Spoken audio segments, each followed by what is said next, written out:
প্রিয় শিক্ষার্থীরা, আজকে আমরা উচ্চ মাধ্যমিক ফিনান্স ব্যাংকিং ও বিমা প্রথম পত্র মূলধন ব্যয় এই চ্যাপ্টারটা নিয়ে আমরা আলোচনা করব।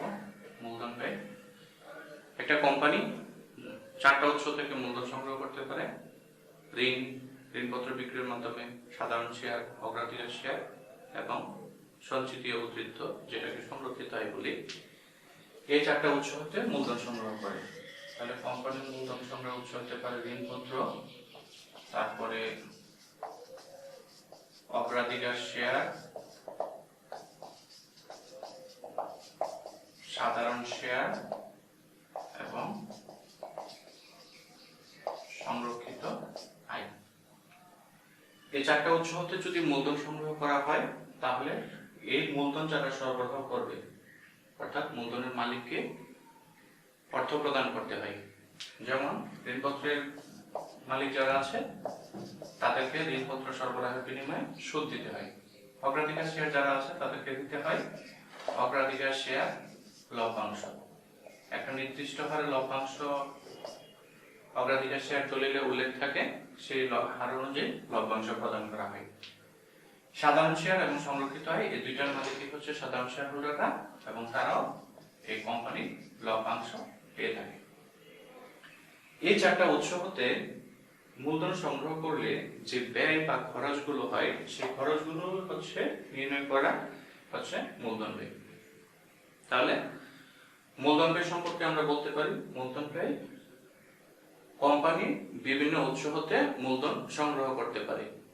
মূলত চারটা উৎস হতে, এই বিভিন্ন উৎস হতে মূলধন সংগ্রহ করার জন্য কোম্পানিকে যে খরচ করতে হয় সেটাই হচ্ছে মূলধন ব্যয়।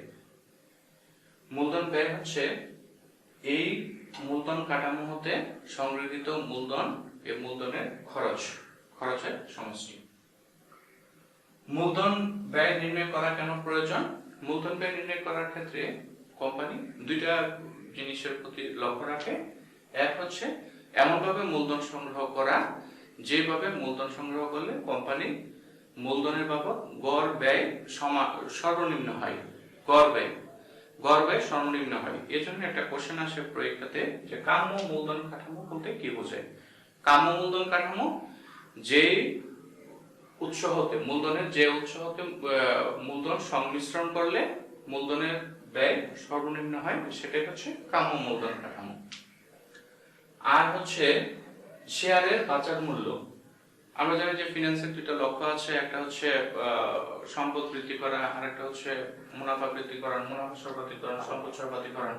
তো সেই ক্ষেত্রে মূলধন কাঠামোর ক্ষেত্রে এমনভাবে মূলধন কাঠামোটা নির্ধারণ করতে হয় যাতে শেয়ারের বাজার মূল্য সর্বাধিক হয়। আমরা এই চ্যাপ্টারের আমরা যখন অঙ্ক করতে যাব তখন দেখা যাবে যে এই চারটা উৎস হতে মূলধনের ব্যয় কত হবে এবং তাদের গড়ে কত টাকা মূলধন ব্যয় করতে হয়, এই বিষয়গুলোই আমরা এখানে শিখব। তো এই মূলধন কাঠামোর অঙ্ক করতে হলে কয়েকটা বিষয় আমাদের প্রাথমিক ধারণা থাকতে হবে। এগুলো আমরা একটু বলি। একটা হচ্ছে অবিহিত মূল্য। অবিহিত মূল্য, এটাকে ফেস ভ্যালু বা এফভি বলা হয়। অবিহিত মূল্য কি জিনিস? কোম্পানি মূলধন সংগ্রহ করবে, ঋণপত্র বিক্রয় করবে, অথবা সে অগ্রাধিকার শেয়ার বাজারে ইস্যু করবে, অথবা সাধারণ শেয়ার ইস্যু করবে। তো এই যে দলিলগুলো আছে, অগ্রাধিকার শেয়ার বা ঋণপত্রের দলিল আছে, এই দলিলগুলোতে একটা মূল্য উল্লেখ থাকে। এই দলিলে যে মূল্যটা উল্লেখ থাকে সেটাকে বলা হয় ফেস ভ্যালু বা অবিহিত মূল্য। অবিহিত মূল্য যত টাকা, এত টাকায় কোম্পানি এটা বিক্রি করতে পারে, আবার নাও পারে।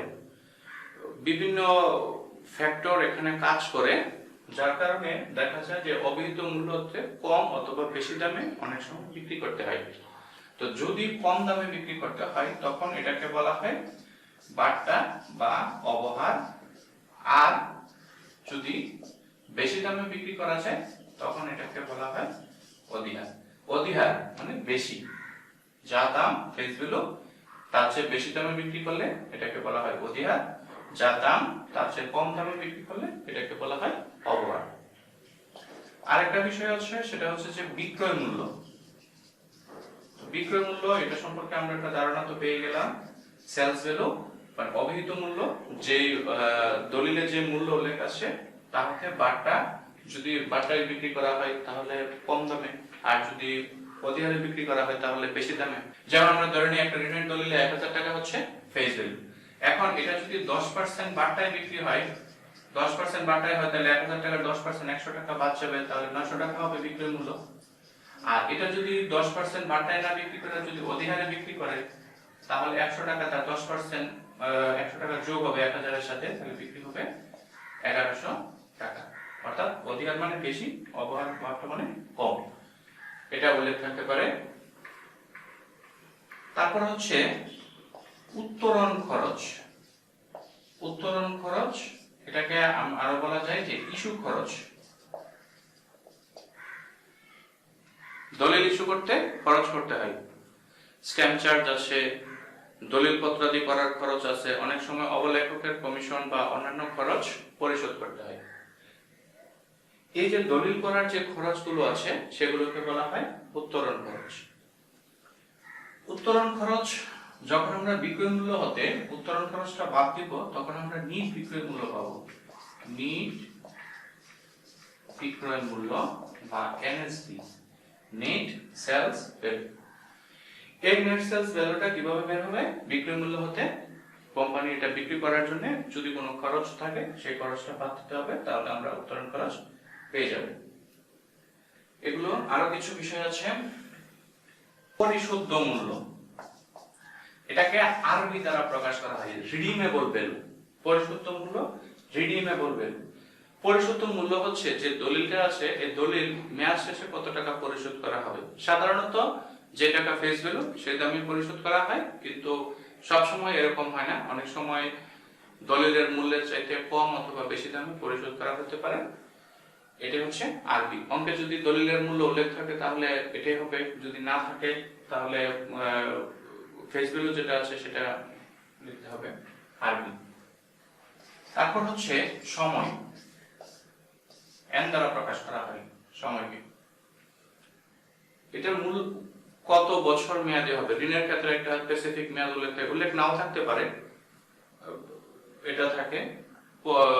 সাধারণ শেয়ারের ক্ষেত্রে সাধারণত কোনো পরিশোধের সময় থাকে না, সাধারণ শেয়ার এবং সংরক্ষিত আয়ের ক্ষেত্রে, কিন্তু ঋণপত্র বা অগ্রাধিকার শেয়ারের ক্ষেত্রে পরিশোধের সময় উল্লেখ থাকতে পারে। তারপর হচ্ছে মোট সুদ। মোট সুদ এটাকে আয় দ্বারা প্রকাশ করা হয়। তারপর হচ্ছে মোট সুদ, এটাকে আয় দ্বারা প্রকাশ করা হয়। মোট সুদ হচ্ছে ঋণের পরিমাণ, যত টাকা ঋণ নিবে, ঋণের পরিমাণ ইনটু সুদের হার। এখানে ঋণের পরিমাণ বলতে ঋণের ফেস ভ্যালু দ্বারা গুণ করতে হবে। ফেস ভ্যালু এটা কম দামে বেশি দামে বিক্রি হোক বা পরিশুদ্ধ মূল্য কম বেশি হোক, এগুলো আমাদের বিবেচ্য বিষয় না। আমরা সরাসরি ঋণের সেই পরিমাণ আছে, ফেস ভ্যালু যত আছে তার উপর সুদের হার দ্বারা গুণ করব। এরকম অগ্রাধিকার শেয়ার লভ্যাংশ যখন আমরা বের করব, অগ্রাধিকার শেয়ার লভ্যাংশ যখন বের করব, তখন অগ্রাধিকার শেয়ারের মূল্য, অগ্রাধিকার শেয়ারের মূল্য ইনটু লভ্যাংশের হার, এটা দ্বারা গুণ করব, তাহলে আমরা অগ্রাধিকার শেয়ারের লভ্যাংশ যত টাকা আছে সেটা আমরা পেয়ে যাব। এরপর আছে কর্পোরেট করের হার, ব্যক্তিগত করের হার। কর্পোরেট করের হার হচ্ছে কোম্পানি তার একটা নিজস্ব ব্যক্তিসত্তা আছে, এই নিজস্ব ব্যক্তিসত্তার জন্য কোম্পানিকে ট্যাক্স দিতে হয়। কোম্পানিকে যে পরিমাণ ট্যাক্স দিতে হয় সেটা হচ্ছে তার কর্পোরেট করের হার, যেটা বলি আর কি আমরা। কোম্পানির যে করের হার সেটা দিতে হয়। ঋণ এবং সাধারণ শেয়ার নির্ণয় করার ক্ষেত্রে এগুলো লাগে। বিশেষ করে ঋণের সুদ বের করার সময় কর্পোরেট করের হার প্রয়োজন হয়, কারণ ঋণের সুদ কর বাদযোগ্য আয় হিসেবে গণ্য হয়। ব্যক্তিগত করের হার সংরক্ষিত আয় ব্যয় নির্ণয় করার সময় ব্যক্তিগত করের হার প্রয়োজন হতে পারে। তো আমরা চারটা উৎসের মধ্যে যাই। প্রথমে হচ্ছে যে ঋণপত্র। কোম্পানি যে দীর্ঘমেয়াদী ঋণ সংগ্রহ করবে, দীর্ঘমেয়াদী ঋণ সংগ্রহ করার জন্য কোম্পানিকে কি পরিমাণ খরচ করতে হবে, অর্থাৎ কত পার্সেন্ট হারে কোম্পানিকে সুদ দিতে হবে, সেটা বের করা হচ্ছে মূলত দীর্ঘমেয়াদী ঋণের ব্যয়। এটাকে সংক্ষেপে কেডি দ্বারা প্রকাশ করা হয়, কস্ট অফ ডেট। এই যে কস্ট অফ ডেট মানে হচ্ছে কর পরবর্তী ঋণের ব্যয়। ঋণের সুদ কর বাদযোগ্য আয় হিসাবে গণ্য হয়। কর বাদযোগ্য বিষয়টা হচ্ছে এরকম যে এই সুদের উপর কর ছাড় পাই আমরা ফর এক্সাম্পল ধরে নিই যে একটা কোম্পানির মোট ইনকাম হচ্ছে 1 লক্ষ টাকা। এখন এই 1 লক্ষ টাকার ইনকাম করার জন্য তার মোট মূলধন হচ্ছে 10 লক্ষ টাকা। মোট মূলধন 10 লক্ষ টাকা। এই 10 লক্ষ টাকার মধ্যে তার ঋণ আছে 4 লক্ষ টাকা এবং সাধারণ শেয়ার আছে 6 লক্ষ টাকা, সর্বমোট 10 লক্ষ। আমরা আরো ধরে নিই যে ঋণের সুদের হার 10%। ঋণের সুদের হার যদি 10% হয় তাহলে এই 4 লক্ষ টাকার উপর 10% হারে মোট 40,000 টাকা সুদ দিতে হবে। এটা যদি আমার আয় হয়, নিট আয় হয়, তাহলে আমি ঋণের সুদ বাদ দিতে পারবো। অপরিচালনা খরচ হিসেবে ঋণের সুদ বাদ যাবে। তো বাদ দিলে আমাদের এখানে বাকি থাকবে 60,000 টাকা। এই 60,000 টাকার উপর মূলত ট্যাক্স দিতে হবে। এখন কোম্পানির করের হার যদি 50% হয়, তাহলে এই 60,000 টাকার উপর 50% হারে ট্যাক্স দিবে। তাহলে ঋণের সুদ যেটা আছে সেটা বাদ দেওয়ার পরে কোম্পানি ট্যাক্স দেয়। এর জন্য বলা হয় ঋণের সুদ কর বাদযোগ্য আয়। তো ঋণের সুদ কর বাদযোগ্য আয় বিদায় আমাদেরকে কর পূর্ববর্তী ঋণের ব্যয় এবং কর পরবর্তী ঋণের ব্যয় বের করা লাগতে পারে। যদি অঙ্কে কোনো কিছু বলে দেওয়া না থাকে তাহলে আমরা কর পরবর্তী ঋণের ব্যয়টাই বিবেচনা করব এবং তখন অবশ্যই অঙ্কের মধ্যে এই ট্যাক্স রেট বলা থাকবে। আর যদি ট্যাক্স রেট বলা না থাকে তাহলে তো কর পূর্ববর্তী ঋণের ব্যয় হবে। তো কর পূর্ববর্তী ঋণের ব্যয়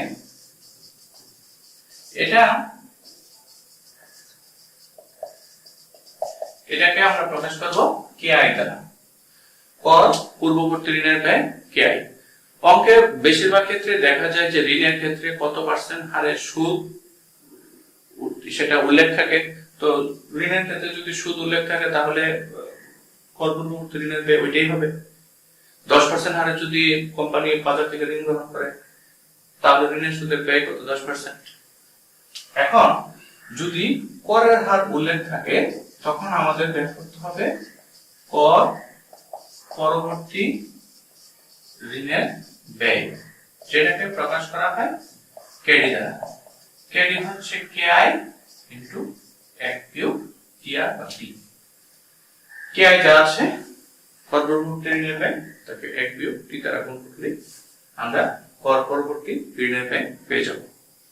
এটা কখন বের করতে হবে? যখন অঙ্কের মধ্যে ঋণের একটা পার্সেন্টেজ উল্লেখ থাকে। ঋণের পার্সেন্টেজ যদি উল্লেখ থাকে তখন এটা থাকতে হবে। অপরিশোধিত মানে হচ্ছে ঋণের টাকা কখনোই পরিশোধ করতে হবে না। আসল টাকা যেটা এটা পরিশোধ করবে না, কোম্পানি শুধু সুদ দিয়ে যাবে।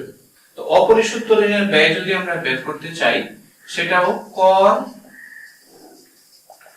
পূর্ববর্তী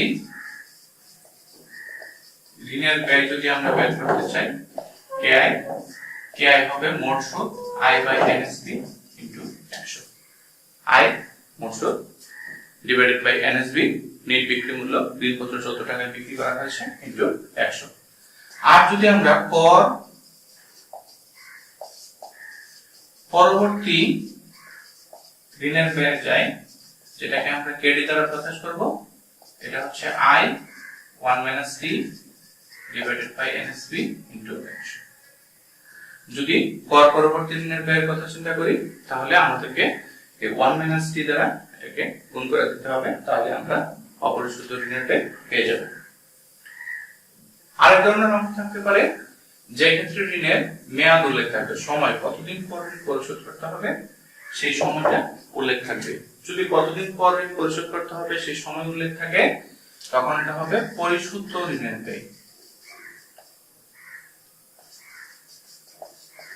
পরিশুদ্ধ ঋণের ব্যয়।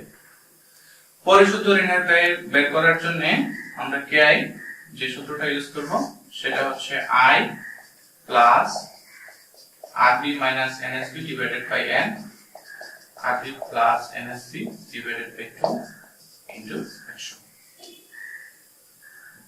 পরিশুদ্ধ ঋণের ব্যয়ের ক্ষেত্রে আই মোট সুদ, আরবি হচ্ছে রিডিমেবল ভ্যালু বা পরিশুদ্ধ মূল্য, আমরা যদি চাই আয় হচ্ছে মোট সুদ, অর্থাৎ যত টাকা ঋণের ফেস ভ্যালু থাকবে ঋণ ইনটু সুদের হার আমরা পেয়ে যাব। আরবি হচ্ছে পরিশুদ্ধ মূল্য, মেয়াদ শেষে কত টাকা পরিশোধ করতে হবে। অঙ্কের পরিশুদ্ধ মূল্য উল্লেখ থাকবে, যদি উল্লেখ না থাকে ফেস ভ্যালু যত টাকা সেটাই পরিশুদ্ধ মূল্য। তারপর হচ্ছে এনএসবি। এনএসবি হচ্ছে নিট বিক্রয় মূল্য। নিট বিক্রয় মূল্য হচ্ছে NSB sales value. Sales value থেকে বিক্রয় সংক্রান্ত যদি কোনো খরচ থাকে তাহলে সেটা বিক্রয় সংক্রান্ত খরচ। সেলস ভ্যালু থেকে বিক্রয় সংক্রান্ত যত খরচ আছে সবগুলো বাদ দিলে আমরা এনএসবি পেয়ে যাব। এ হচ্ছে পরিশুদ্ধ ঋণের ব্যয়। মেয়াদ উল্লেখ থাকবে, মেয়াদ উল্লেখ থাকলে পরিশুদ্ধ ঋণের ব্যয় বের করতে হবে। ঋণপত্রের ব্যয় কিভাবে নির্ণয় করতে হয় সেটা আমরা দেখলাম। ঋণপত্রের ব্যয়ের পরে আমরা যাব অগ্রাধিকার শেয়ারের ব্যয় নির্ণয়। অগ্রাধিকার শেয়ারের ব্যয়, অগ্রাধিকার শেয়ারের ব্যয়, এটাকে কস্ট অফ প্রিফার্ড স্টক বলা হয়, KP, cost of preferred stock, অগ্রাধিকার শেয়ারের ব্যয়। তো এই অগ্রাধিকার শেয়ারের ব্যয় নির্ণয় করার যে পদ্ধতি, সূত্র, এটা ঋণের ব্যয় নির্ণয় করার সূত্রের অনুরূপ। ঋণের ব্যয় যেভাবে বের করতে হয় অগ্রাধিকার শেয়ারের ব্যয় সেম একইভাবে বের করতে হয়। অগ্রাধিকার শেয়ারের ক্ষেত্রে পরিশুদ্ধ অগ্রাধিকার শেয়ার থাকতে পারে, অপরিশুদ্ধ অগ্রাধিকার শেয়ার থাকতে পারে। যদি পরিশুদ্ধ অগ্রাধিকার শেয়ার হয়, পরিশুদ্ধ অগ্রাধিকার শেয়ার হয় তখন কস্ট অফ প্রিফার্ড স্টক, এটা বের করার সূত্র হবে পিডি, অনেক সময় ডিপিও বলা হয়। এটা হচ্ছে অগ্রাধিকার শেয়ারের লভ্যাংশ। অগ্রাধিকার শেয়ারের মালিক যারা তারা লভ্যাংশ পায়, এর জন্য এখানে PD plus RP minus NSB by N, RP plus NSB by 2 into action. এটা হচ্ছে পরিশুদ্ধ অগ্রাধিকার শেয়ারের ব্যয় নির্ণয়ের সূত্র। পরিশুদ্ধ অগ্রাধিকার শেয়ারের ব্যয় কর পূর্ববর্তী বিষয়গুলো নেই, শুধুমাত্র ঋণের ক্ষেত্রে কর পূর্ববর্তী এই বিষয়গুলো চলে আসে। তো পরিশুদ্ধ অগ্রাধিকার শেয়ারের ব্যয় যখন আমরা নির্ণয় করব, পিডি আয়ের পরিবর্তে পিডি, আরবি রিডিমেবল ভ্যালু, মেয়াদ শেষে কত টাকা পরিশোধ করতে হবে, এনএসবি নিট বিক্রয় মূল্য কত, এন হচ্ছে অগ্রাধিকার শেয়ারের মেয়াদ, সময় উল্লেখ থাকে কতদিন সময় সেটা। আর যদি এটা অপরিশুদ্ধ অগ্রাধিকার শেয়ার হয়,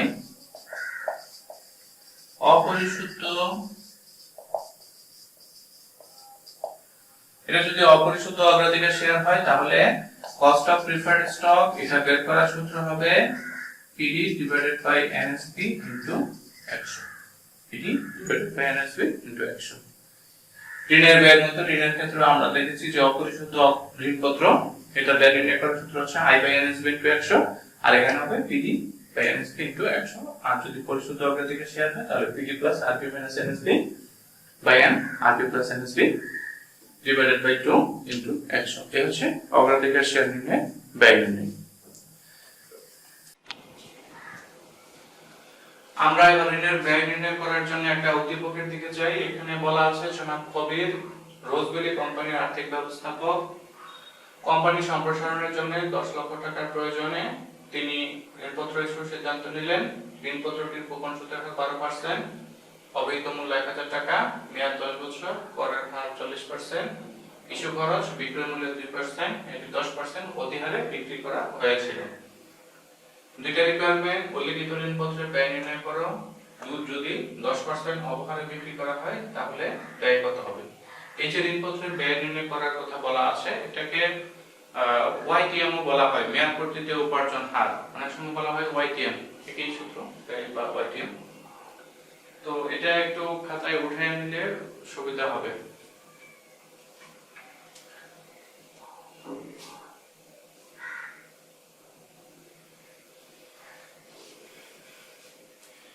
ঠিক আছে, আমরা প্রথমটায় যাই, উল্লেখিত ঋণপত্রের ব্যয়। আমরা যদি ঋণপত্রের ব্যয় নির্ণয় করতে যাই তাহলে আমাদেরকে আগে সিদ্ধান্ত নিতে হবে এটা আমরা পরিশুদ্ধ ঋণপত্র হবে নাকি অপরিশুদ্ধ হবে। পরিশুদ্ধ ঋণপত্রের ব্যয় বা অপরিশুদ্ধ ঋণপত্রের ব্যয় বুঝবো মেয়াদ উল্লেখ আছে কিনা সেটা দ্বারা। এখানে মেয়াদ উল্লেখ আছে, তো যেহেতু মেয়াদ উল্লেখ আছে নাম্বার ক, তাহলে এটা হবে পরিশুদ্ধ ঋণের ব্যয়ের সূত্র। এখানে অবিহিত মূল্য বা ফেস ভ্যালু দেয়া আছে 1000 টাকা এবং আমরা যখন সুদ বের করব আয় বা সুদ সেটা হবে অভিহিত মূল্য যত টাকা আছে তার উপর 10%, অভিহিত মূল্য 12%, অভিহিত মূল্য আছে 1000 টাকা, তার উপর কোম্পানির কুপন সুদের হার দ্বারা গুণ করতে হবে, অভিহিত মূল্যকে গুণ করতে হবে কুপন সুদের হার দ্বারা, 1000 12% 120 টাকা। তারপর আমাদের মেয়াদ অঙ্কে মেয়াদ উল্লেখ আছে 10 বছর এন্ড 10 বছর। কোম্পানির করের হার যেটাকে আমরা কি দ্বারা প্রকাশ করব 40% বা 0.40। এরপর হচ্ছে ঋণপত্রটির বিক্রয় মূল্য, কোম্পানির ঋণপত্র করের হার হলো ঋণপত্র ইস্যু খরচ বিক্রয় মূল্যের 2%, এটি 10% অধিহারে বিক্রি করা হয়েছিল, তাহলে আমরা প্রথমে বের করব বিক্রয় মূল্য। বিক্রয় মূল্য এটাকে আমরা এসবি দ্বারা প্রকাশ করব। বিক্রয় মূল্য হচ্ছে 10% অধিহারে, যা দাম তার 10% বেশি, দাম হচ্ছে 1000 টাকা প্লাস 10% বেশি, 1000 এর 10% সমান 1100 টাকা। বিক্রয় মূল্য নিট বিক্রয় মূল্য হবে, বিক্রয় মূল্য হতে যদি আমরা ইস্যু খরচ বাদ দেই তাহলে নিট বিক্রয় মূল্য পাওয়া যাবে। নিট বিক্রয় মূল্য বা এনএসবি বিক্রয় মূল্য আমরা পাইলাম 1100 টাকা মাইনাস ইস্যু খরচ। ইস্যু খরচ বলা আছে বিক্রয় মূল্যের 2%, বিক্রয় মূল্য 1100 টাকা, 1100 টাকার উপর 2% 22 টাকা, তাহলে 1078 টাকা।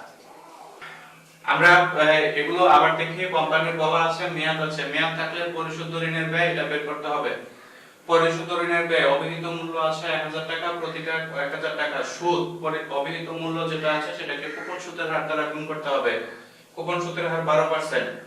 মেয়াদ 10 বছর দেয়া আছে, করের হার 40% বা 0.40, বিক্রয় মূল্য হচ্ছে 10% অধিহারে বিক্রি করা হয়েছিল, অধিহার মানে হচ্ছে বেশি, তো 1000 টাকা তার 10% অধিহার 1100 টাকা। নিট বিক্রয় মূল্য এনএসবি 1100 টাকা হতে বলা আছে যে বিক্রয় মূল্যের 2% হচ্ছে ইস্যু খরচ, যে খরচটা আছে সেই খরচটা বাদ দিতে হবে, বাদ দিলে আমরা এখানে অঙ্ক করার মতো তথ্যগুলো পেয়ে গেলাম। এবার আমরা সূত্র ব্যবহার করব। সূত্র এটা কেডি বা ওয়াইটিএম আমরা দুইটাই লিখতে পারি, কেডি বা ওয়াইটিএম। সূত্র হবে I plus RB minus NSB divided by N, RB plus NSB divided by 2 into 100। এই হচ্ছে ঋণপত্রের ব্যয় নির্ণয় করার সূত্র। আরবি হচ্ছে পরিশোধিত মূল্য, এই অঙ্কে কোনো পরিশোধিত মূল্য কত টাকা হবে সে সম্পর্কে উল্লেখ নাই, তাহলে ফেস ভ্যালু যত টাকা সেটাই হবে পরিশোধিত মূল্য। এনএসবি নিট বিক্রয় মূল্য 1078 টাকা, আর হচ্ছে আই মোট সুদ আমরা পেয়ে গেলাম 120 টাকা। এবার আমরা মানগুলো বসাবো। এখানে আই 120 টাকা, আরবি 1000 টাকা, এখানে করের হার দেয়া আছে, করের হার দেয়া থাকলে আমাদের i ইনটু 1 মাইনাস t এই সূত্র ব্যবহার করতে হবে। করের হার দেয়া থাকলে i ইনটু 1 বিয়োগ t প্লাস, তাহলে i হচ্ছে 120 টাকা, 1 বিয়োগ t এর মান মানে ট্যাক্স রেট 40 প্লাস আরবি পরিশোধিত মূল্য 1000 টাকা মাইনাস এনএসবি আমরা আগে নির্ণয় করেছি 1078 টাকা। এন সময়, এখানে মেয়াদ 10 বছর, 1000 আরবি 1078 এনএসবি ডিভাইডেড বাই 2 ইনটু 100। এই হচ্ছে আমাদের তথ্য। এবার আমরা ক্যালকুলেশন করব। 120 এটা দিলে হয় 72 টাকা, প্লাসের মাইনাসের 78 10, এখানে হবে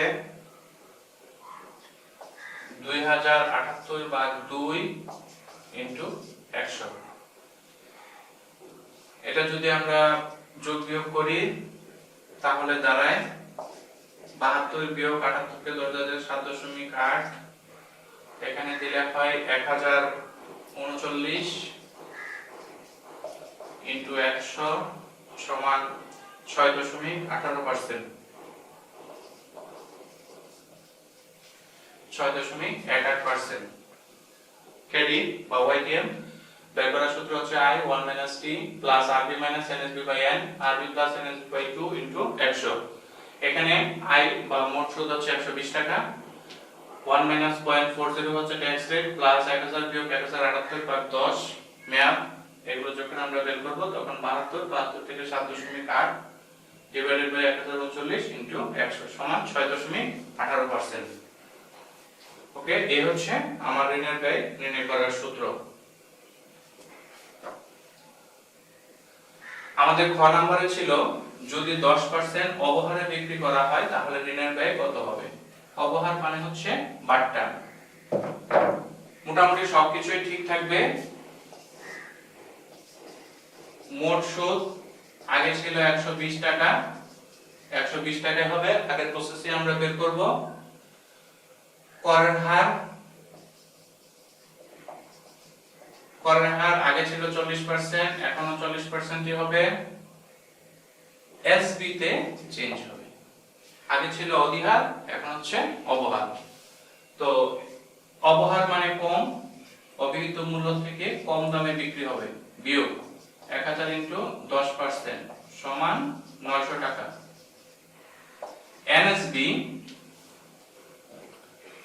এনএসবি হবে, বলা আছে বিক্রয় মূল্য হতে 2% খরচ বাদ। বিক্রয় মূল্য হচ্ছে 900, তার থেকে 2% খরচ বাদ দেব। 900 বিয়োগ বিক্রয় মূল্যের উপর 2% 18 টাকা, তাহলে থাকে 882 টাকা। 882 টাকা, মেয়াদ 10 বছর। আর আরবি লাগবে। আরবি হচ্ছে যেহেতু অঙ্কে আরবি কত সেটা উল্লেখ নাই, আরবি মানে হচ্ছে পরিশুদ্ধ মূল্য। অঙ্কে উল্লেখ থাকবে, যদি না থাকে তাহলে ফেস ভ্যালু যত টাকা আছে সেটাই আরবি। ওকে, সূত্র চেঞ্জ হবে না, সূত্র আগের মতই হবে, সেম। তাহলে আমরা মানগুলো বসাই। আয় মোট সুদ 120 টাকা, 1 বিয়োগ 0.40 প্লাস আরবি 1000 টাকা মাইনাস 882 বাই 10, এখানে 1000 যোগ 882 ভাগ 2 ইনটু 100। আমরা যদি মান বসাই, এটার মান হবে 72 যোগ এটা হয় 11.8। 1000 থেকে 882 চলে গেলে থাকে 182, 100। এটার মান হবে 11.8 এই অংশটুকু। আর এটার মান হয় 941, 1000 যোগ 882 ভাগ 2 941 ইনটু 100। এটা আমরা যদি ক্যালকুলেশন করি তাহলে হয় 8.91%। তাহলে যদি সে ঋণপত্রটা 10% অবহারে মানে কম দামে বিক্রি করে তাহলে তার ঋণের ব্যয় হবে মেয়াদ পূর্তিতে তার ঋণের ব্যয় হবে 8.91%। অনেক সময় বলা হয় মেয়াদ পূর্তিতে উপার্জন হার কত, এটাই মেয়াদ পূর্তিতে উপার্জন হার। অর্থাৎ যদি ঋণের মেয়াদ উল্লেখ থাকে তখন ঋণের ব্যয় নির্ণয় করার জন্য আমরা মেয়াদ উল্লেখ থাকলে এই সূত্রটা ব্যবহার করব। এই হচ্ছে ঋণের ব্যয় নির্ণয় করার সূত্র। আমরা এবার অগ্রাধিকার শেয়ারের ব্যয় নির্ণয়ে যাই। অগ্রাধিকার শেয়ারের ব্যয় নির্ণয় এটা ঋণপত্রের ব্যয়ের মতোই। আমার মনে হয় এই ভিডিওটা পজ করে একটু নিজেরা চিন্তা করলে এই অঙ্কটা সমাধান করতে পারবে। এখানে কি কি দেয়া আছে এটা একটু যাই। ধ্রুবতারা লিমিটেড, এখানে কি কি দেয়া আছে। ধ্রুবতারা লিমিটেড 3000 টাকা লিখিত মূল্যে 16% অগ্রাধিকার শেয়ার বিক্রয় করছে, যার বর্তমান বাজার মূল্য 3300 টাকা। বিক্রয় ব্যয় বাজার দরের 1%। যদি শেয়ারটি অপরিশুদ্ধ হয় তাহলে ব্যয় কত। ঋণের ব্যয় এবং অগ্রাধিকার শেয়ারের ব্যয় একই জিনিস। অপরিশুদ্ধ হলে ঋণের ব্যয় বেলায় হবে I বাই NSB আর অগ্রাধিকার শেয়ারের বেলায় PD divided by NSB। NSB হচ্ছে নিট বিক্রয় মূল্য। তো আমরা ক নম্বরের সমাধানে যাই। কতে আমাদের এখানে দরকার অগ্রাধিকার শেয়ার লভ্যাংশ। অগ্রাধিকার শেয়ার লভ্যাংশ এটাকে পিডি দ্বারা প্রকাশ করা হয়। অভিহিত মূল্য 3000 টাকা, 16%, লিখিত মূল্যের উপর 16%, তাহলে 3000 ইনটু 16%, 480 টাকা। তারপরে বিক্রয় মূল্য, বাজার মূল্য 3300 টাকা, বিক্রয় বেতন নিট বাজার মূল্য এনএসবি, এটা হবে বিক্রয় মূল্য এসবি মাইনাস খরচ। এসবি 3300 মাইনাস হচ্ছে বাজার দরের 1% খরচ, 3300 টাকার 1% হচ্ছে 33 টাকা। এটা যদি আমরা একটু হিসাব করি তাহলে হয় 3267 টাকা।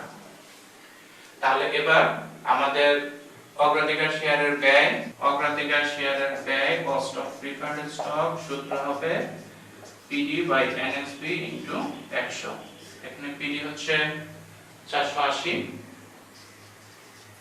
এনএসবি 3267 ইনটু 100, তাহলে आंसर হয় 14.69%। 14.69%। এটা হচ্ছে অপরিশুদ্ধ, মেয়াদ নাই, মেয়াদ না থাকলে সূত্র হবে PD by NSB into 100। PD হচ্ছে 3000 টাকা, অভিহিত মূল্য 16% হবে 480 টাকা, আর নিট বিক্রয় মূল্য বাজার মূল্য 3300, তার থেকে বাজার দরের 1% ইস্যু খরচ দিলে হয় 14.69%। খতে আছে যদি 5 বছর পর পরিশুদ্ধ হয় তাহলে ব্যয় কত? তাহলে 5 বছর পর পরিশুদ্ধ, তার মানে এটা হবে পরিশুদ্ধ অগ্রাধিকার শেয়ার। সেক্ষেত্রে কেপি বা ওয়াইটিএম, এটা সূত্র হবে PD plus RB minus NSB by N, RB plus NSB by 2 into 100।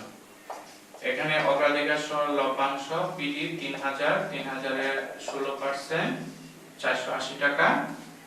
আরবি মেয়াদ শেষের মূল্য, পরিশুদ্ধ মূল্য, পরিশুদ্ধ মূল্য এখানে উল্লেখ নাই, উল্লেখ না থাকলে এফবি যেটা সেটাই আরবি। আর এনএসবি, এনএসবি হচ্ছে এখানে সেলস ভ্যালু 3300, তার উপর 1% ইস্যু খরচ সমান 3267 টাকা। এন, এন হচ্ছে মেয়াদ, মেয়াদ হচ্ছে 5 বছর। এই হচ্ছে আমাদের মোট তথ্য। এবার আমরা যদি মানগুলো বসাই, পিডি 480, আরবি 3000 টাকা মাইনাস এনএসবি 3267 টাকা, এন হচ্ছে 5 বছর, তারপর 3000 যোগ 3267 ভাগ 2 ইনটু 100। এটা যদি একটু ক্যালকুলেশন করি তাহলে এখানে আছে 480, এটা 3267, তাহলে মাইনাসের 267 ভাগ 5 সমান হয় 53.40। নিচেরটাই যদি করি তাহলে হয় 3133.50 ইনটু 100, এবং এটা থেকে ক্যালকুলেশন করলে হয় 13.61%। তাহলে যদি 5 বছর পর পরিশুদ্ধ হয় তাহলে ঋণের ব্যয় হবে 13.61%। আর যদি শেয়ারটি অপরিশুদ্ধ হয় তাহলে ঋণের ব্যয় হবে 14.69%। আমরা অগ্রাধিকার শেয়ারের ব্যয় পেয়ে গেলাম।